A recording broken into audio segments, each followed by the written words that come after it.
শুনানি চলছিল।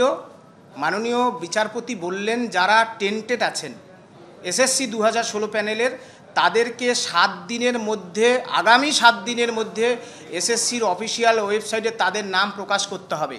আমরা এই দাবি দীর্ঘদিন ধরে করেছি। পাশাপাশি বলেছি যারা আনটেন্টেড, যারা সাদা খাতা দেয়নি, যারা ঘুষ দেয়নি, যারা নিজের মেধায় জোরে পরীক্ষা দিয়ে প্রমাণ দিয়ে চাকরি পেয়েছেন, 7 বছর শিক্ষকতা করেছেন, তাদের তালিকাও এসএসসির অফিসিয়াল ওয়েবসাইটে প্রকাশ করুন এবং সার্টিফাই করে সুপ্রিম কোর্টে যান। এই দাবি আমাদের দীর্ঘদিনের। এসএসসির মাননীয় চেয়ারম্যান সিদ্ধার্থ মজুমদার মহাশয় আইএ ফাইল করে সুপ্রিম কোর্টে জানিয়েছে যে 15,800 জন যারা আনটেন্টেড। তাহলে আনটেন্টেড যদি আমরা তো বারবার বলছি আমরা ঘুষ দিইনি, কোথাও সিবিআই, এসএসসি, রাজ্য সরকার, সুপ্রিম কোর্ট কোথাও আমরা অযোগ্য বলে বিবেচিত হইনি, তাহলে আমরা কেন আবার 10 বছর পর পরীক্ষা দেব?